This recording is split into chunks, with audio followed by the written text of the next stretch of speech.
Hello everyone, myself Shruti Garg and I welcome you all on my channel that is Shruti Garg Knowledge Hub. Today we are going to continue our chapter for class 10th that is the rise of nationalism in Europe. So let's begin with this chapter.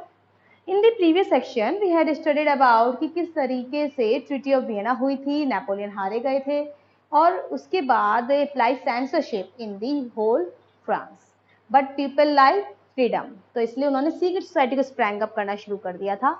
और इसके लिए हमने Gypsy Mazzini के note के बारे में पढ़ा था कि जिप्सी मैजनी हमेशा क्या चाहते थे कि that we all are the people of God and we all have right to live with equality with the mankind, इसलिए वो हमेशा चाहते थे कि डेमोक्रेसी आनी चाहिए।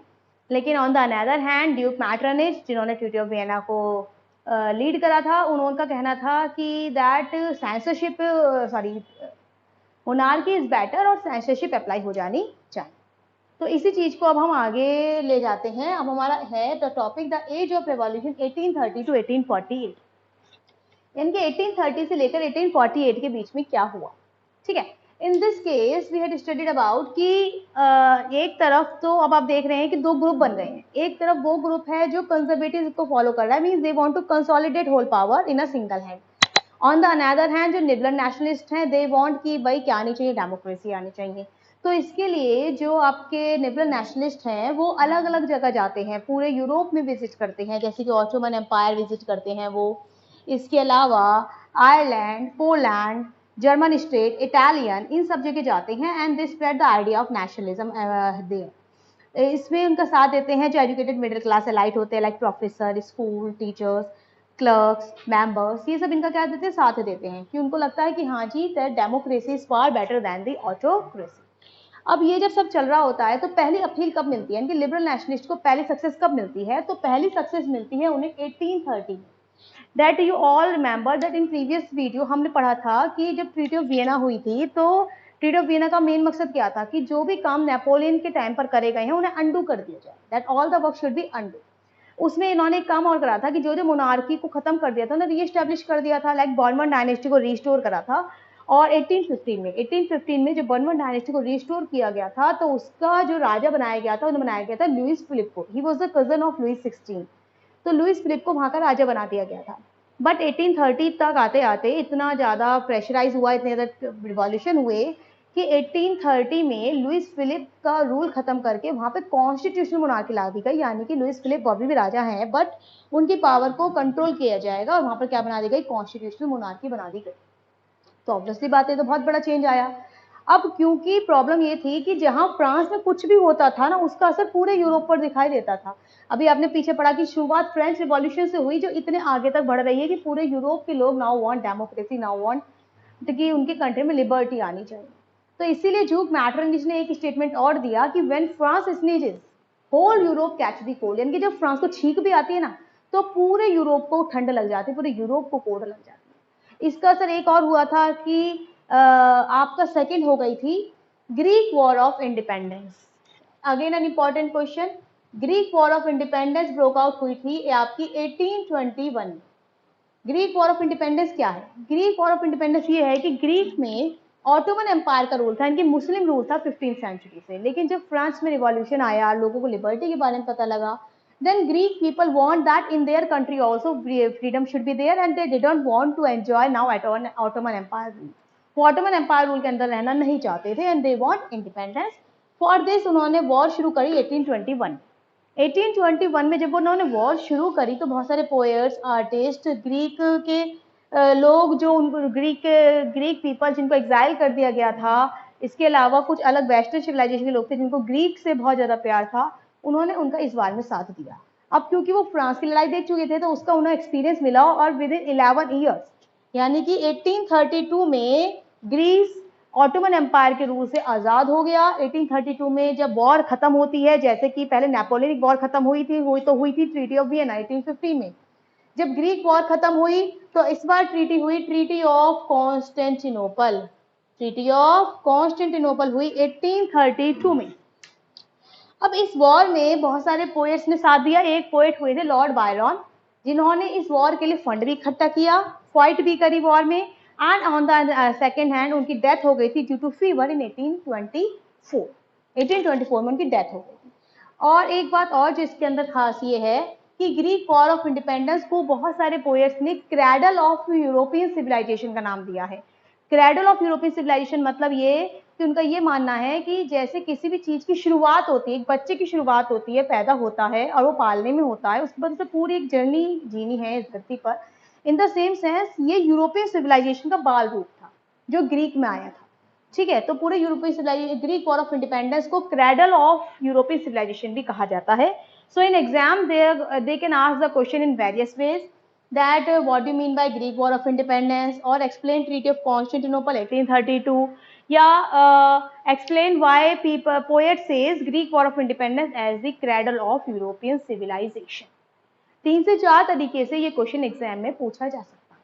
ठीक है, अगेन एन इम्पॉर्टेंट, मैंने आपको पहले बता दिया है, इम्पॉर्टेंट क्वेश्चन है ये। इसमें आपका जो हमने 3 मार्क्स के क्वेश्चन बहुत ज़्यादा बन सकते हैं, जिसमें कि आपने पहला एक जो इम्पोर्टेंट क्वेश्चन था वो था नेपोलियनिक कोड, एक ट्रीटी ऑफ वियना हो गया, एक ये ट्रीटी ऑफ कॉन्स्टेंटिनोपल हो गया, और प्लस इसके अलावा जो आपने बिल्कुल शुरुआत में रहा था कि जो फ्रांस ने कौन से स्टेप लिए थे अपनी कंट्री को नेशनलाइज करने के लिए, लेपार्ट सिचुआन का कॉन्सेप्ट हमने डेवलप किया था, जिसमें हमने 7 से 8 पॉइंट पढ़े थे, वो भी इंपॉर्टेंट है, वो क्वेश्चन 5 मार्क्स के लिए बहुत इंपॉर्टेंट है। Clear? Now our next topic is romantic imagination and the nationalist feeling. Now you have been worry कि रोमांटिक इमेजिनेशन हिस्ट्री में ये कहाँ से आ गया। So what is it mean romantic imagination and the nationalist feeling? इसका मतलब ये है कि दैट दे आर सेइंग कि अभी तक हमने जो भी नेशनलिस्ट फीलिंग को डेवलप किया है वो with the help of war करा है। सबको लग रहा है कि हम यूनिफाई तब होंगे जब लड़ाई करके अपने आप को आज़ाद कर लेंगे, या फिर हम लोग क्या करेंगे कि अपनी टेरिटरी को एक्सपैंड कर देंगे। But there are several poets, romantic poets and artist who said that कि वॉर के अलावा भी there are certain major which can be used for developing the feeling of nationalism among the people. कौन कौन से हैं वो? जैसे उन्होंने कहा जो आर्ट है, पोएट्री है, स्टोरी है, म्यूजिक है, ट्रेडिशनल कल्चर, ट्रेडिशनल आर्ट, आपका खुद की लैंग्वेज, बहुत सारी चीजें हैं जिसको आप यूज कर सकते हैं as the weapon for developing the feeling of nationalism among the people of the country. उन्होंने कहा जरूरी नहीं आप लड़ाई करें, आप लोगों को इमोशनली अटैच कीजिए। अगर आप लोगों ने इमोशनली अटैच किया तो आप लाइफ लॉन्ग अटैच कर पाएंगे। वॉर का क्या है, एक टाइम वॉर होती है, उस वक्त लोग अटैच होते हैं, जैसी वॉर एंड होती है फिर वो सेपरेट हो जाते हैं। तो that's why they are saying कि इफ यू वांट दैट कि पीपल के अंदर नेशनलिज्म की फीलिंग लॉन्ग टाइम तक डेवलप रहे, लाइफ लॉन्ग डेवलप रहे, then it is very necessary कि उनका आप इमोशनली दिल से अंदर इंट्यूशनल तक जो उनकी अंतर आत्मा है उसको अंदर आप कनेक्ट करें। ठीक है, तो उन्होंने कहा आप आर्ट को, पोएट्री को, स्टोरी को, म्यूजिक को, फोक आर्ट, फोक म्यूजिक जो आपकी पुराना ट्रेडिशन है, कल्चर है, आपका काम है पुराना, कोई भी वर्क जो आप बहुत पुराना आपके ही टाइम पे शुरू हुआ, तो कुछ भी ले सकते हैं for developing the feeling of nationalism. उन्होंने एक बात और कही कि आप वर्नाकुलर लैंग्वेज यानी कि ट्रेडिशनल लैंग्वेज यूज करें, देसी भाषा का यूज करें। इसके फायदे क्या होंगे कि पहली बात तो नेशनल स्पिरिट को डेवलप करने में मदद करेगी। दूसरी बात यह है कि वर्नाकुलर लैंग्वेज से आप उन लोगों को भी अपने साथ कनेक्ट कर सकते हैं जो इलिटरेट हैं और जो किसी और लैंग्वेज के बारे में नहीं जानते। So means it will help to connect 100% population with you। आप 100% population को अपने साथ कनेक्ट कर सकते हैं if you are using vernacular language। इसके साथ उन्होंने एग्जाम्पल दिया है पोलैंड का।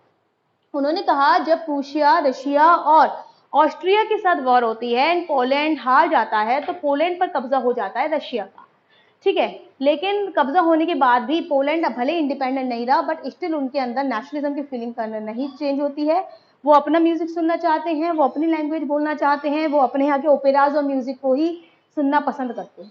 जबकि उनके ऊपर बहुत ज्यादा प्रेशर आया था। जब रशिया ने पोलैंड को कब्जा करा तो रशिया ने पोलैंड को कहा कि अब आप अपनी कंट्री में पोलिश लैंग्वेज बोलेंगे नहीं, प्रेयर भी पोलिश लैंग्वेज में नहीं होगी, स्कूलों में पढ़ाई भी पोलिश लैंग्वेज में नहीं होगी, आपको जो भी काम करना है whatever the work you want to done वो आपका सिर्फ और सिर्फ रशियन लैंग्वेज में होगा, जब रशिया ने उनके ऊपर कंट्रोल किया था। ठीक है, लेकिन उन्होंने नहीं माना। जो प्रीस्ट थे उन्होंने कहा नहीं, हम करेंगे तो सिर्फ और सिर्फ पोलिश लैंग्वेज में ही अपनी प्रेयर करेंगे। जितने भी काम होंगे, इसके लिए बहुत सारे प्रोटेस्ट भी हुए, रशिया में बहुत सारी आर्मी को यूज करा गया इनको प्रोटेस्ट कर, इनको कम करने के लिए, इनके जो अपहीलिंग है इनको खत्म करने के लिए, इनको दबाने के लिए। बट वो लोग नहीं हारे, उन्होंने कहा नहीं, भले ही हम इंडिपेंडेंट नहीं रहे but we are going to use our own language for the music, for operas, for anything what we are going to do. हम सब काम अपनी ही लैंग्वेज में करेंगे, हम अपनी लैंग्वेज को नहीं छोड़ेंगे। अरेस्ट तक किए गए, प्रीस्ट को अरेस्ट किया गया, जेल भेज दिया गया, एग्जाइल कर दिया गया, बट स्टिल इतना कुछ होने के बाद भी उन्होंने अपनी लैंग्वेज को नहीं छोड़ा. It means they use their language as a weapon against the Russian. Clear? So now are ये हुआ, उन्होंने कहा कि भाई आप इन चीजों को भी यूज कर सकते हैं. नाउ एक प्रॉब्लम आई हमारी hunger, hardship and population report. मतलब एक तरफ तो लोग लड़ाइयाँ कर रहे हैं, एक तरफ कंजर्वेटिव्स में हैं, एक तरफ आपके लिबरल नेशनलिस्ट हैं जो कह रहे हैं लड़ाई करके हम लोग अपने आप को नेशनलिस्ट कर सकते हैं, एक तरफ पोएट और आर्टिस्ट लगे हुए हैं कि नेशनलिज्म की फीलिंग हम और के थ्रू भी डेवलप कर सकते हैं, एक तरफ पोलिश सिटीजन एग्जाम्पल, और एक तरफ फैली हुई है भूख, हंगर, हार्डशिप, अनएम्प्लॉयमेंट, ये फैला हुआ है. तो ये सब क्या है जिसकी वजह से ये सब लोग इतने परेशान हो जाते हैं कि अल्टीमेटली क्या होता है आप देखिएगा कि 1830 में इकोनॉमिक हार्डशिप आती है. इकोनॉमी पूरी तरह से शटर्ड है, बहुत बुरी तरह से खराब हो चुकी है पूरी की पूरी फ्रांस की, कि कैसे यूरोप की, पूरे यूरोप में 19th सेंचुरी की स्टार्टिंग में पॉपुलेशन का एक्सपेंशन होता है, अनएम्प्लॉयमेंट इंक्रीज हो जाता है, लोग वहां रूरल एरियाज से अर्बन एरियाज में आना शुरू कर देते हैं जिसकी वजह से अर्बन एरियाज की पॉपुलेशन ओवर क्राउडेड हो जाती है. इतना ज्यादा कंपटीशन होता है कि जो लोकल ट्रेडर्स होते हैं वो फॉरेन मार्केट से डील नहीं कर पा रहे हैं जिसकी वजह से उनके बिजनेस बंद हो रहे हैं. और जहां अभी भी एरिस्टोक्रेसी चल रही है, वैसे तो एरिस्टोक्रेसी बंद हो गई थी लेकिन जहां एरिस्टोक्रेसी अभी भी चल रही है वहां पर फ्यूडल ड्यूज अभी भी पे करने पड़ रहे हैं. इसके अलावा बची कुची कसर ये हो गई कि बैड हार्वेस्ट हो गया, यानी कि क्रॉप भी फेलियर हो गया. इन सब के वजह से क्या हुआ, इकोनॉमिक हार्डशिप आ गई, पूरी कंट्री की इकोनॉमिक स्लो डाउन हो गया इतने कारणों की वजह से. क्योंकि जब पॉपुलेशन एक्सपेंशन होता है तो डिमांड तो बढ़ती है फूड की, और जब फूड की डिमांड बढ़ेगी लेकिन बैड हार्वेस्ट है, फूड और खराब और हो गया है, तो प्राइस बढ़ेंगे. तो यानी कि प्रोडक्ट के प्राइस बढ़ रहे थे क्योंकि बैड हार्वेस्ट हो गया था. तो ये सारी कंडीशन इतनी ज्यादा प्रॉब्लमेटिक थी कि लोग वाग अनएम्प्लॉयमेंट की वजह से, कि अनएम्प्लॉयमेंट है, रहने के लिए घर नहीं है, खाने के लिए खाना नहीं है, प्रोडक्ट के प्राइस इंक्रीज हो रहे हैं, वो लोग सड़कों पर आ गए, बैरिकेड्स तोड़ दिए. लुइस फिलिप को मजबूर कर दिया कि that you have to flee, भागो यहाँ से, हमें तुम्हें कॉन्स्टिट्यूशन मोनार्की भी नहीं चाहिए, वी वांट कंप्लीट डेमोक्रेसी. और 1848 में फाइनली लुइस फिलिप का एंड हो जाता है, मतलब कि रूल का एंड हो जाता है और वहां पर कॉन्स्टिट्यूशन मोनार्की का एंड हो जाता है और फाइनली वहां पर नेशनल असेंबली क्रिएट की जाती है. नेशनल असेंबली जो फॉर्म की जाती है, कहा जाता है कि ये नेशनल असेंबली रिपब्लिक होगी, यानी कि लोगों के अकॉर्डिंग काम करेगी. कोई भी पर्सन, मतलब मैन बेसिकली, नॉट वीमेन, अभी भी वीमेन की बारी नहीं आई है, जो मैन है उनको 21 ईयर्स से अबव जो भी मैन है उनको वोट देने का अधिकार दे दिया जाता है, सबको काम मिलेगा इसकी गारंटी दी जाती है, और नेशनल वर्कशॉप ऑर्गेनाइज की जाती है ताकि अनएम्प्लॉयड पीपल को समझा के या फिर उनको ट्रेनिंग दे के उन्हें काम दिलाया जा सके. क्लियर? तो यानी कि इस तरीके से 1848 में कॉन्स्टिट्यूशन मोनार्की खत्म हो जाती है फ्रांस में. नाउ एक कॉन्सेप्ट, एक पॉइंट उन्होंने और बताया है. 1848 से पहले एक इंसिडेंट और हुआ था 1845 का. 1845 में क्या हुआ था कि सिलीसिया के वर्कर्स थे, सिलीसिया के कॉटन वीवर्स थे, जो कॉटन वीवर्स थे उनको कॉन्ट्रैक्ट मिला था. तो जो कॉन्ट्रैक्ट था उन्होंने रॉ मटेरियल सप्लाई करा और कहा कि आप इसे फिनिश गुड में कन्वर्ट कर दीजिए, वी आर गोइंग टू पे फॉर दिस, इस अमाउंट पर आपको पेमेंट मिल जाएगी. जब पेमेंट की बारी आई वो मुकर जाते हैं, that we are not going to pay you this amount, हम आपको कम अमाउंट देंगे. इससे वर्कर्स को गुस्सा आता है क्योंकि उनकी एक तो वैसे ही इकोनॉमिक हार्डशिप चल रही है, प्लस उसके ऊपर से आप उनको जो तय अमाउंट है वो भी नहीं दे रहे हैं, तो उनको गुस्सा आता है. तो इसके लिए बहुत सा ये लोग क्या करते हैं, मार्च निकालते हैं, डिमांड करते हैं कि उनकी वेजेस इंप्रूव होनी चाहिए. कॉन्ट्रैक्टर घर पे अटैक कर देते हैं, उनके विंडो पेन तोड़ना, उनके घर का फर्नीचर तोड़ दिया, उनके घर में जो रॉ मेटल स्टोर रूम था उसमें जाकर जो भी उनका रॉ मेटल था उसको बर्बाद कर दिया. इतना कुछ करा और इतना डरा दिया कॉन्ट्रैक्टर्स को अपना घर छोड़कर भागना पड़ा. और कॉन्ट्रैक्टर्स भागने के बाद आसपास के, जब उन्हें गांव में भी रहने की जगह नहीं मिली, तो कॉन्ट्रैक्टर्स पुलिस के पास जाते हैं और पुलिस ओपन फायरिंग कर देती है वीवर्स के ऊपर, जिसकी वजह से 11 वीवर्स की डेथ हो जाती है, जिसमें वीवर्स की तो देखिए कोई गलती थी ही नहीं, just they demand their rights, कि जो भी उनके पास राइट है उनके वो डिमांड कर रहे थे कि भाई जो हमारा सही अमाउंट है आप हमें वो दीजिए.